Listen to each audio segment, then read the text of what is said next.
tanggal 14 September 2022. Aku, Ani Handayani, mahasiswa magang jurusan arsitektur, sedang menjalani program dokumentasi renovasi bangunan tua.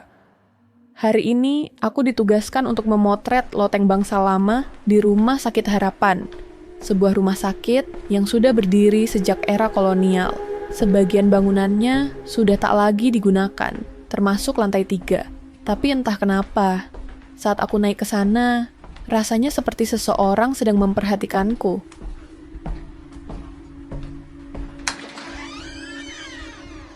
Di sudut loteng, tersembunyi di bawah tumpukan papan kayu, aku menemukan sebuah tape recorder berdebu dan sebuah kaset.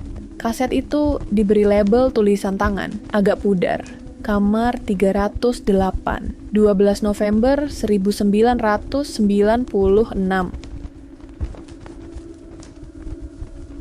Suara wanita terdengar lirih, napasnya berat. Hari ini pasiennya terdiam lagi. Dia hanya duduk di pojok kamar, menghadap tembok. Tapi, dia terus tersenyum.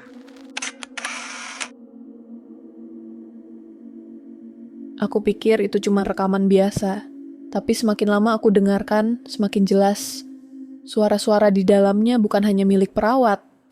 Ada suara lain, seperti seseorang yang berbisik di balik dinding.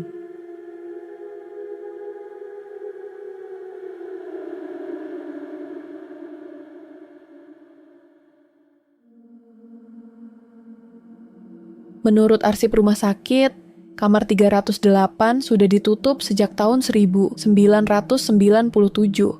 setelah seorang pasien wanita diduga menghilang secara misterius. Tak ada catatan namanya.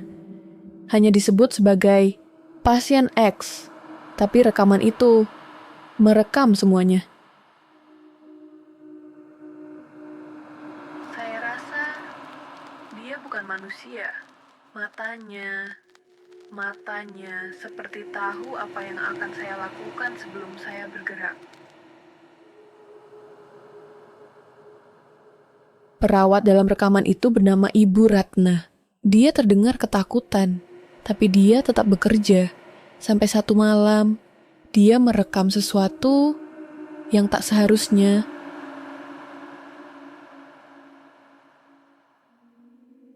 Dalam menit ke-41, terdengar suara pintu terbuka sendiri, dan seseorang berbicara dalam bahasa yang bahkan tidak saya kenali. Yang membuatku merinding adalah suara napas di kaset itu ternyata mengikuti ritme napas aku sendiri. Aku ulang lagi kasetnya, dan ternyata suara itu muncul hanya ketika aku berada di dekat tape recorder. Aku mencoba merekam ulang kasetnya ke digital, tapi filenya rusak. Setiap kali aku play, hanya muncul suara 308, jangan datang ke 308.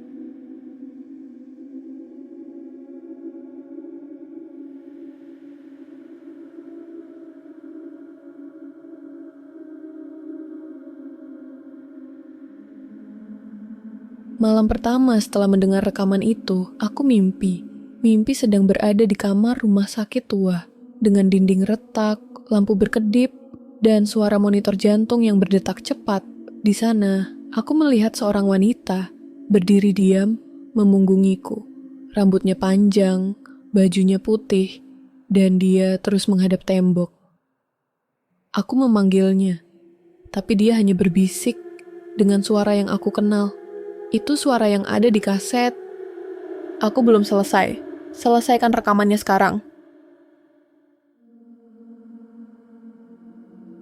Aku berdiri di depan pintu tua itu selama hampir 2 menit. Tidak ada nomor, tidak ada cahaya, hanya bau lembab dan cat yang mengelupas. Tapi jelas di atasnya tergantung papan kayu kecil yang sudah pudar tulisannya, 308. Tapi tunggu, aku baru sadar sesuatu. Pintu ini menghadap keluar gedung, ke arah yang seharusnya tidak ada ruangan. Seharusnya hanya dinding dan atap miring. Dengan jantung berdebar, aku buka pintunya perlahan. Ruangan itu gelap kosong, hanya ada tempat tidur rumah sakit tua di tengah ruangan. Tapi di sana juga ada satu hal lain, sebuah tape recorder. sama persis dengan yang aku temukan di loteng. Dan di dalamnya sudah ada kaset. Aku putar kaset itu, dan suara pertama yang muncul langsung membuat tengkukku dingin. Hari ini dia tidak makan, hanya duduk di kursi, menghadap jendela, tapi jendelanya tidak mengarah keluar. Saya mencoba bertanya, tapi dia hanya balas begini. Kamu juga akan duduk di sini. Sebentar lagi. Saya rasa dia tahu saya sedang merekamnya. Dia tahu. Dia tahu.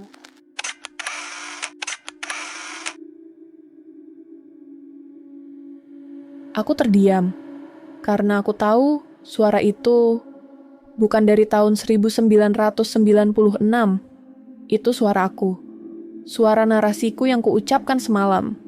Tapi bagaimana bisa? Suara itu ada dalam kaset lama. Aku lempar tape recorder itu ke lantai dan keluar dari ruangan. Tapi saat aku berbalik untuk menutup pintu, kamar itu sudah tidak ada. Di belakangku hanya tembok polos. Tidak ada pintu. Tidak ada papan bertuliskan 308.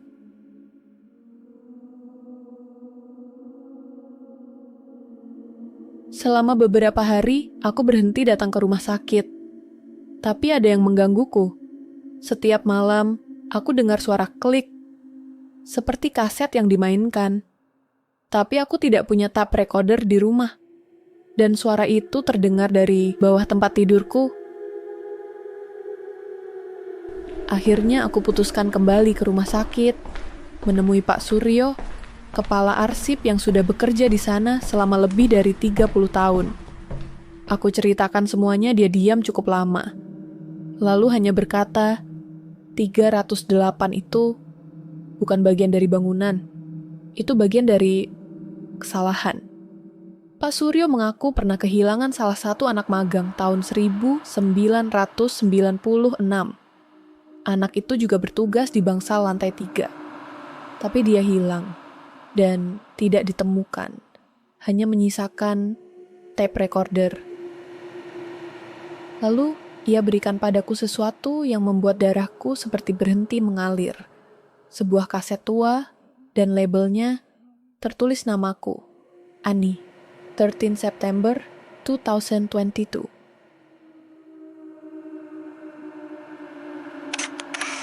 Aku tidak bisa keluar. Aku terus memutar arah. Lorong ini seperti berulang. Ada wanita di depan, tapi dia membelakangiku. Aku panggil dia, tapi dia hanya menjawab, "Kalau kamu mendengar rekaman ini, berarti kamu penggantiku."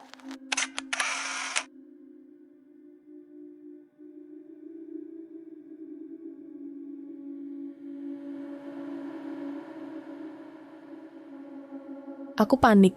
Aku belum pernah mengucapkan kata-kata itu, tapi itu suaraku. Apa yang sebenarnya sedang terjadi?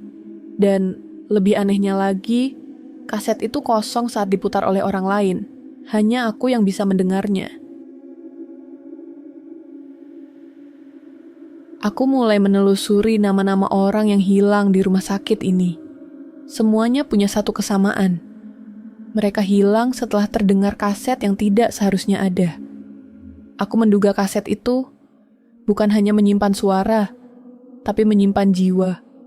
Dan orang terakhir yang mendengarnya akan menjadi rekaman berikutnya. Dalam mimpiku, aku mendengar suara-suara yang terjebak. Puluhan, mungkin ratusan. Semuanya hanya ingin satu hal, digantikan. Gantikan aku, gantikan aku, gantikan aku. Biar kamu bisa pergi.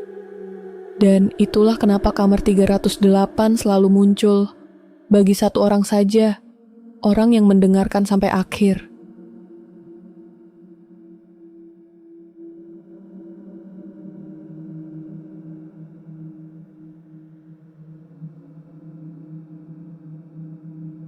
Aku mulai memutar ulang semua rekaman.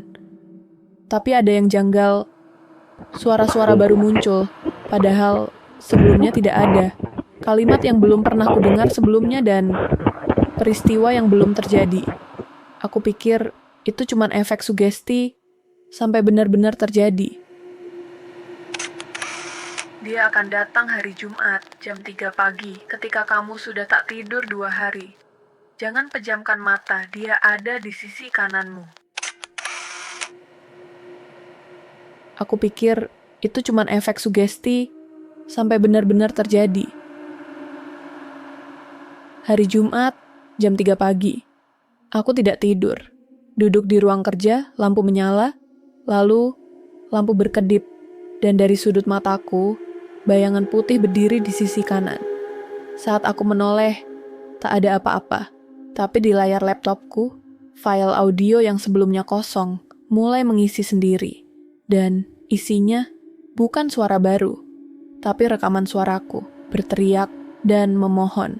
Jangan, aku belum siap.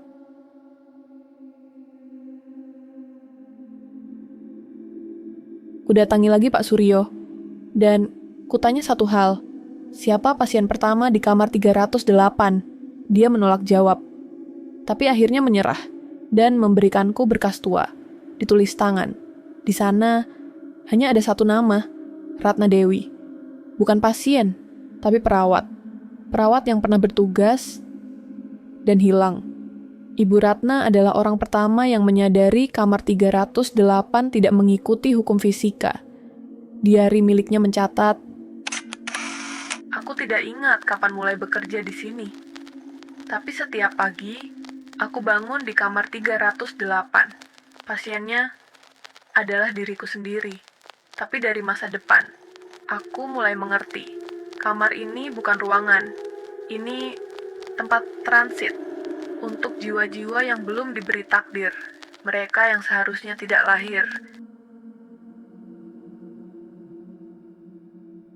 Dan aku sadar, wanita yang kulihat selama ini adalah Ibu Ratna sendiri, versi dirinya yang belum pernah hidup, yang terus menunggu tubuh baru untuk bisa keluar.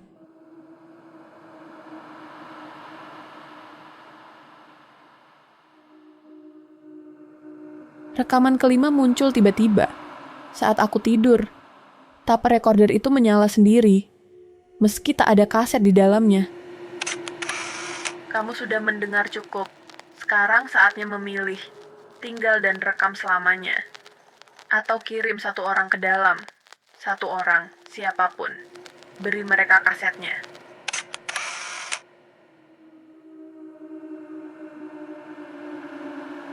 Aku mulai mengerti. Satu-satunya cara agar aku bebas adalah membuat orang lain mendengarkan sampai akhir. Karena begitu mereka selesai mendengar, merekalah yang masuk kamar 308. Aku menolak. Tapi suara itu terus datang, setiap malam, di radio, di TV, bahkan di mimpiku. Dan hari ini, aku sudah tak tahan lagi.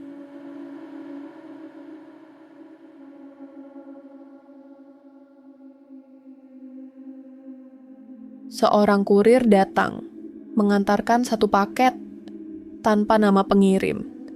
Tapi aku tahu isi di dalamnya, tape recorder, dan kaset bertuliskan, "Untukmu." Dan sekarang, kamu yang sedang mendengar ini, sudah mendengarkan sampai akhir. Aku minta maaf. Kamu sudah di dalam sekarang, dengarkan terus. Jangan berhenti, 308 masih kosong untukmu.